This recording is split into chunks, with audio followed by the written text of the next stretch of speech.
We have odd degree functions.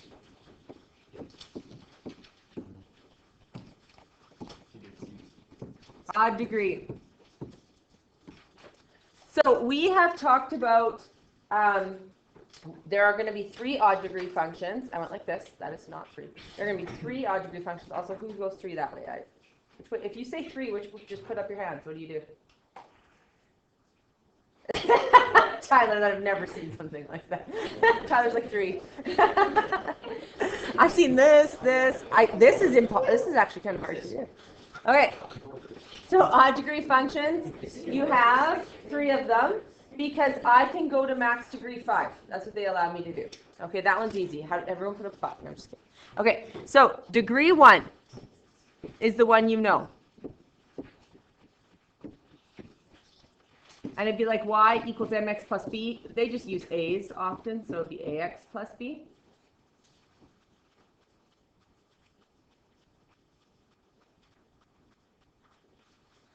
So if a is greater than 0, that's my leading coefficient, right?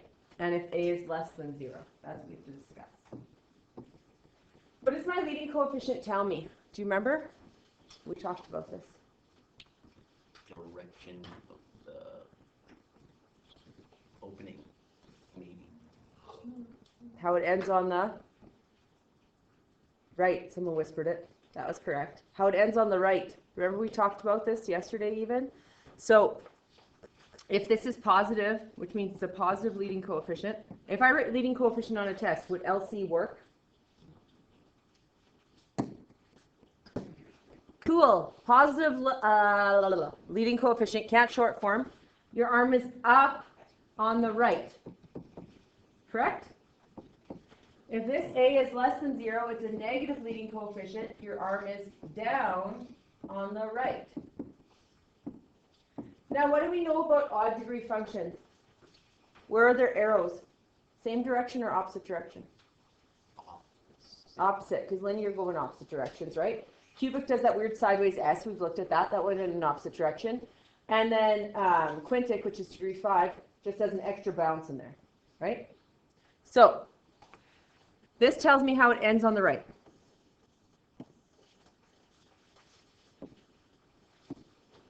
What is this little constant term at the back when I have no brackets? It's the y-intercept. Now, why is it the y-intercept? Because I memorized it? Kind of. No. When you say y-intercept, what do you say? X equals 0, correct? So if I go y equals a times 0 plus b, I get y equals b, so my y-intercept is 0b. Right? We proved that yesterday too. When you have brackets, it changes it up. When you have brackets, you have to plug it in and actually solve for it. But when you don't have brackets, all of the other terms besides your constant have an x. So you're going to multiply all those numbers by 0, so they're going to cancel off, right? So that's why you get the y-intercept. So if I give you a is greater than 0 and I give you b is greater than 0, what do we do?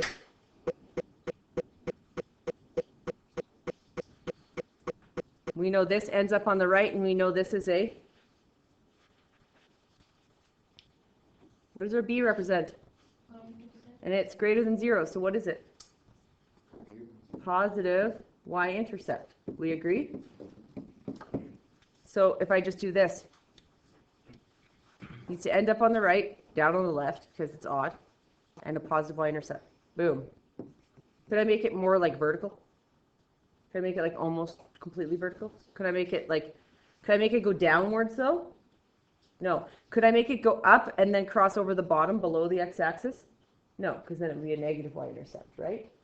So I could give this, I could give that. That would also work, right? It needs to be up on the right. Okay?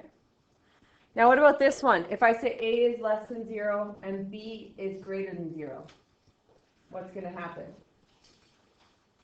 If a is less than 0, it's down on the right. If b is greater than 0, I have a positive y-intercept. If it's down on the right, I know it's what on the left? It's up because it's odd degree, right? Odd degree functions end in opposite directions. So I know if it's down on the right, it's up on the left. And I need a positive y-intercept, so I could do something like that. Or I could do something like, whoa, that's bad. Why is that bad? Negative y-intercept. I could do that though. Okay, I'm having you draw the next two. We're using the equation again, y equals ax plus b. I want a sketch.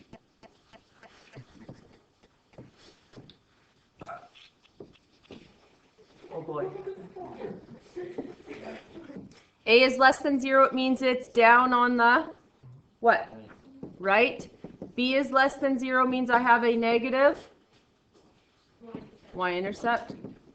So I know I'm up on the left, down on the right, negative y-intercept. So something like that. Right? Okay. This one is up on the right, down on the left, on my left, negative y-intercept. So something like that, or something like that would work. Correct? Okay, cool. Linear. What about cubic? The degree. Whoa, what just happened? My computer adjusted. Didn't adjust quickly. Degree 3. So this would be called cubic. And it'd be y equals ax cubed plus bx squared plus cx plus b. Because it's odd, arms are still in opposite directions. The leading coefficient still tells me how it ends on the right. The y-intercept is still the constant at the back, right? Nothing changes, except for the graph looks totally different. That's about it. So, the thing with cubic is cubic graphs can look like this.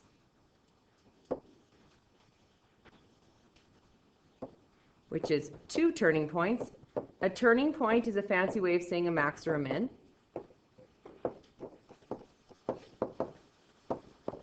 They're also symmetrical, so they're not like this. No such thing as like that when you guys draw me graphs like that. It's not real. So they're symmetrical, so it's 2 turning points. So that would be here and here. Your turning points are just your max and mins. So that's one option if it's cubic. Or I can just do this.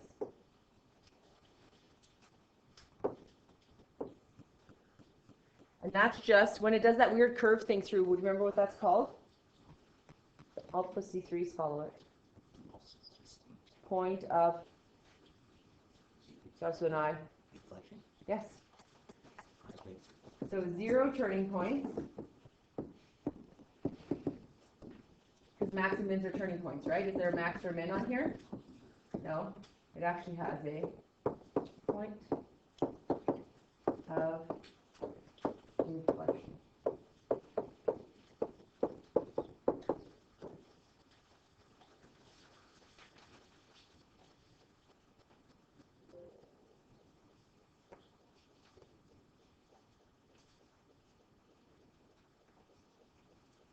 So if I give you something generic like A is greater than 0, and in this case, my constant is actually a D, right? D is greater than 0.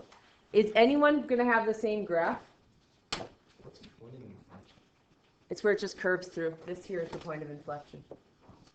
So like when we did graphs yesterday, and we went like this, and it bounced up, and it bounced back down, and then it came up here and it curved through it. Remember that? This is the point of inflection. It's neither a max nor a min, it's just a curve. And so that's why a cubic function can be a point of inflection, because that creates 3 things, right? Which gets me the x cubed. Okay. So if I give you something generic like this, there's probably no chance that you're drawing the same graph, right? I know that this is up on the right, and I know this is a positive y-intercept, because D now is actually the constant, right? Do you see that? So this here is my D.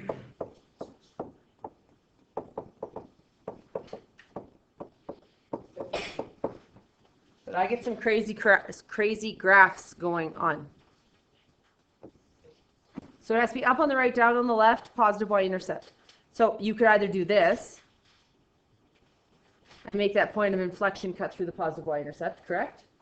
Or you could go down here, make the point of inflection down here, and the graph will eventually cross through, correct?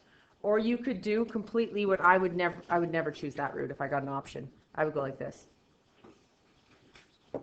Because they're just easier to draw. Ones with a max and a min symmetrical. So it ends up on the right and a positive y-intercept, correct? Could I do this as well? Positive y-intercept, end up on the right. Yeah. So that's why I say there's a good chance none of you are going to have the exact same graph. Because if I took probability and if I took like probability and permutations in this, it would be a ridiculous amount. Because I gave you such a limited amount. Now what they can do is they can say 2x intercept or 1x intercept, and then it limits it. If they said 2x intercepts, we would have to make that tangent happen. So I would have to go through my y-intercept, come back down, and then bounce. So yes, I have 2. Some people say, well, I have 3. There's 2 there. They'll say 2 distinct x-intercepts, which means 2 different ones, right? So that's still only 2 different ones. This one just happens to have 2 x. Okay? If they say 1x intercept, how could you do that? Well, you could do the point of inflection option, or you could do one of these. Correct? If it said 3x intercepts, well, thank you, because that's easiest, in my mind anyways. I just make it symmetrical. Okay, how do they make your life harder? Well, they make your life harder by asking you to make a graph and then determining the equation of it.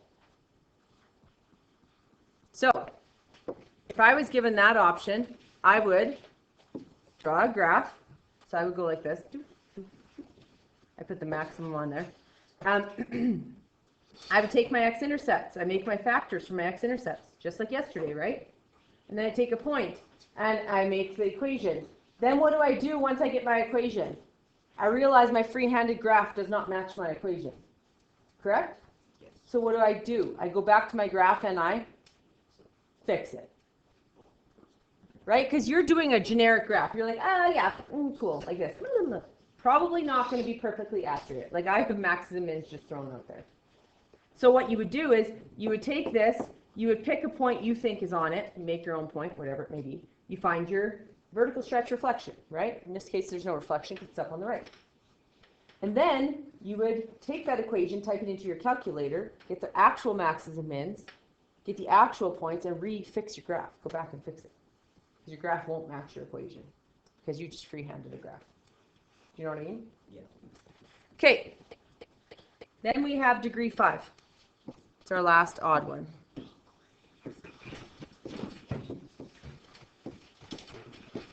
Which is quintic.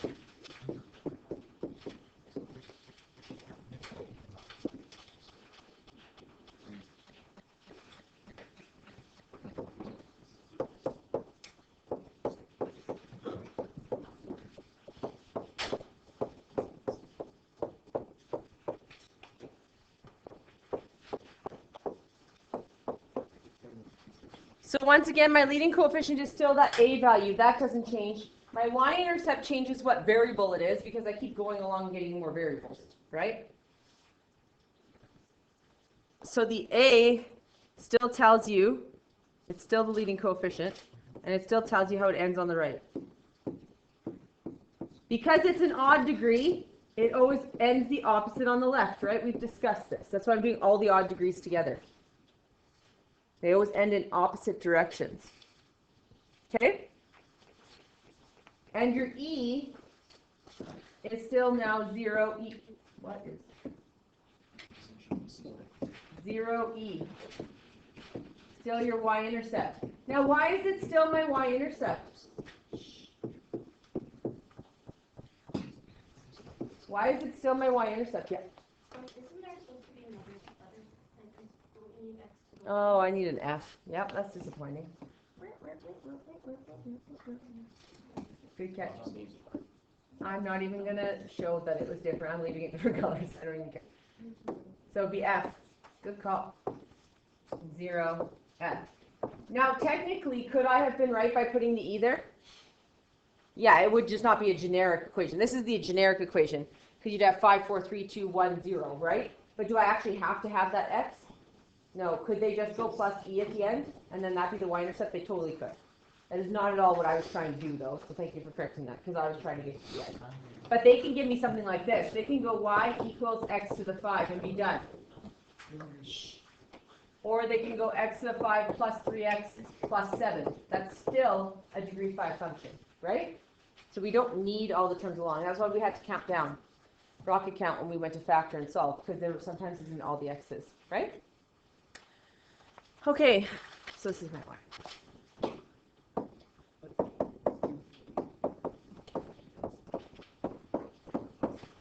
So one could look like this, right? Or it could look like this, and it would have the 5 along it, right? So there is varying levels. Now, are these the most accurate graphs and probably a perfect perfection of a degree 5 graph? Yes. No, they're sketched really willy-nilly from my hands. So I would never sketch a graph like this. I will always sketch it, determine an equation, type the equation in my calculator, and resketch. Because my sketch, I promise you, is not actually a proper degree 5 graph. Sure, one of the maxes should be higher or lower or something like that. Okay? So please. What is that? It's his show. Okay, what would my y-intercept be in this case? What would the constant be on this graph? 0, 0. It would just be 0. So would there be a constant in the equation? No. Okay, let's talk about domain and range of these graphs, of all of them. Now, unless it's a word problem, you get very happy when you see odd degree functions. Why? For domain and range. Looks like they're infinite. They're infinite this way. They're infinite this way. They're infinite all the ways, because the arrows are in opposite directions, right? So it would be like boom, boom, boom, boom, boom, boom, boom, boom, boom, right? Like I'm going out, I'm going up, right? So the domain and range, unless it's a word problem, which could limit your talk, if it was like time, you couldn't start, you would have to start at 0, right? You can't have negative time. Or if it was like speed, you'd have to start at 0. So there's things like that that would change it. But if it's just a generic equation, your domain for linear, cubic, quintic, degree 1, 2, or degree 1, 3, and 5 is x and l in the reals in set notation. Just going to write this because some of you don't know the difference. This is set notation. How do I know it's set notation? Because these little squiggly brackets mean the set of x values such that x and l in the reals. So it says the set of. And then interval notation is just from one interval to another. Now, can you get away with always just knowing one notation? Nope, because they can ask for either. And then the range would be the set of y values such that y is now in the reals, or negative many possibilities. So degree 1, 3, and 5 rock for domain and range because they're pretty easy, right? Now, how would I find the x-intercepts of all these graphs? Your eyes. No. How would I calculate it algebraically? How would I find the x-intercepts algebraically? Factor, then solve. That's what we did at the very beginning. We found the x-intercepts, right? That was what we learned. We learned to factor, then to solve. Solving was getting us the x-intercepts. So that when we solved, we found the x-intercept. So I can get the y-intercept from an equation. I can tell you how it ends up or down on the right, left. I can give you the domain and range of every equation, and then give you the x-intercepts algebraically by factoring and solving. Okay? Now let's go to even degree.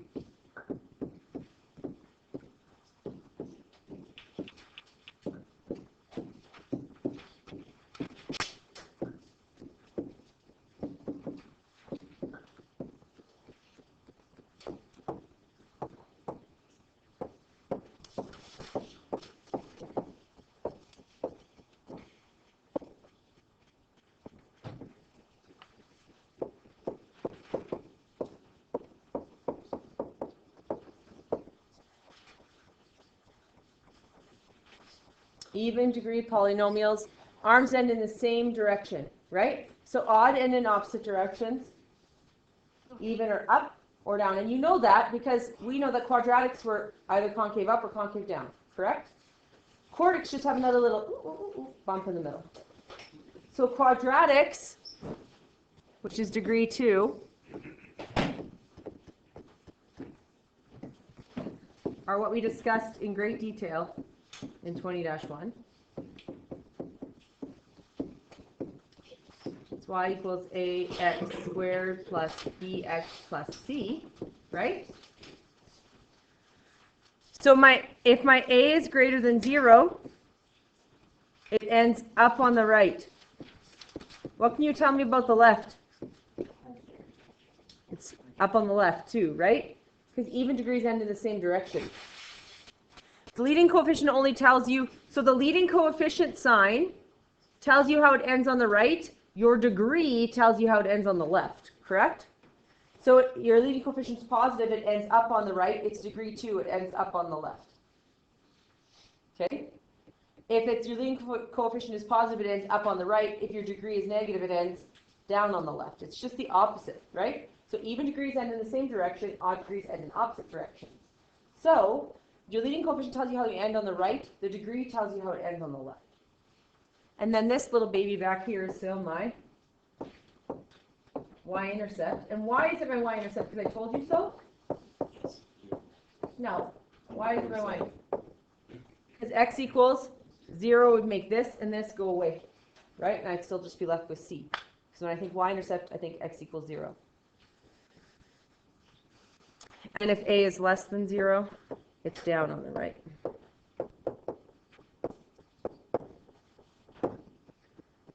So if I gave you I haven't done this in forever now, so if I gave you a is greater than 0, c is greater than 0. Some people say, well, then I can't have y-intercepts. I mean, I can't have an x-intercept. It's just like this. It ends up on the right, has a positive 1. Is that true? Can you have no x-intercepts? You could have one x-intercept. You could go like this. One distinct x-intercept, or you could have 2 technically. Something like that, right? Or I could go something like that. Couldn't I? There's many different graphs I could give. So often they'll say, oh, I need 2 distinct x-intercepts, or I need 1 distinct x-intercept. So then you know you have to draw it here. I need no x-intercepts, then you would draw that one. Okay? Once again, the way you determine your equation is the same. You go back and check that your graph actually matches your equation. So what I have is people will draw a really nice graph. People will get a really nice equation. Then I type them in and I'm like, your graph doesn't match your equation. Because you didn't go back and fix your graph to actually alter it to make it match, right? So we all know quadratics. What about degree 4?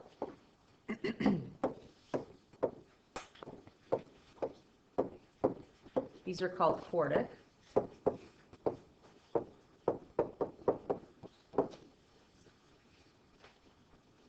And they would be in the form y equals ax4 plus bx3 plus cx squared plus dx plus e. Leading coefficient is still a. A is greater than 0. It ends up on the right. Because it's an even degree, what do we know? It's also up on the left, right? Arrows in the same direction. If a is less than 0, it's down on the right. And this one, my y-intercept is e.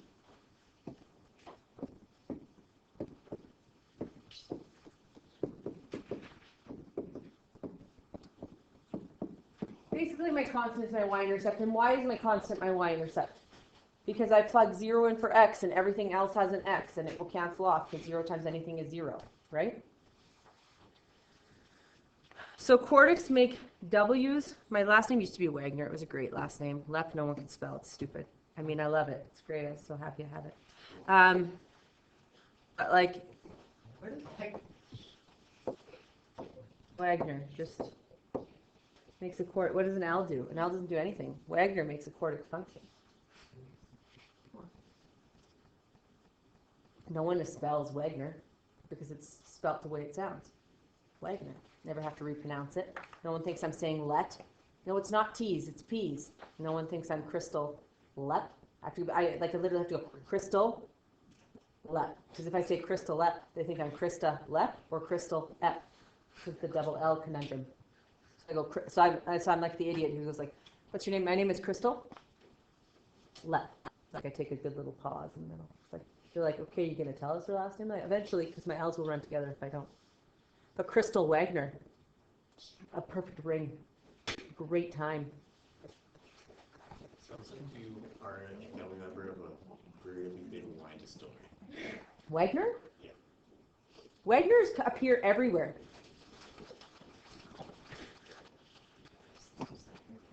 Oh, I'm looking for crystal meth. so this is Wagner. Wagner is positive because it ends up on the right, up on the left. Gives you positive feelings. Brings you joy and happiness to everyone. All right, then we have, for you this isn't going to work, but if it's down, it spells math, which for you brings you joy, but not everyone. So it's negative because it's down on the left, down on the right. I like math. Wagner math, couldn't get any better. All right. Oh, I see. What's the catch with degree, even degree functions though? What's my domain? There's no catch here. What's my domain? Unless it's a word problem. Yeah, I go like this, or I go and like this, or I go and like this, or I go like this. Like either way, I'm going out for life, left and right, correct? So my domain for every polynomial is x and element of the reals.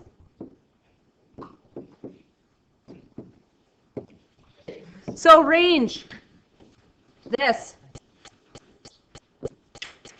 If it's down, whether it's quartic or quadratic, what's my range going to be? Y such that y is less than or equal to?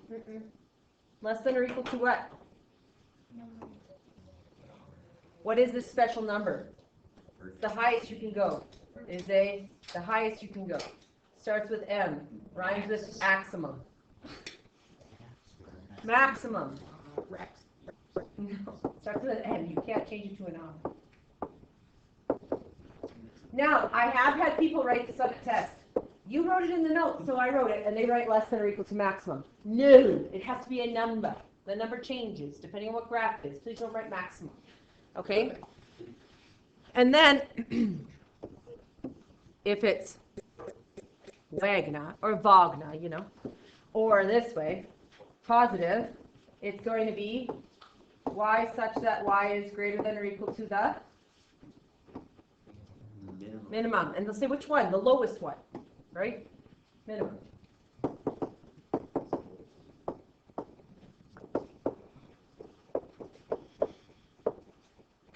So if it's greater than or equal to the maximum, we do max, oh, it's less than. Oops. Doing the wrong one. This one is less than or equal to the maximum. Negative is going to need a max. And then this one will be minimum. Positive. Your homework. She's not believing me. Okay, I'll tell me when to. I'm going to stop when I get to. Look at it, worked out perfectly. Shows it all and the homework.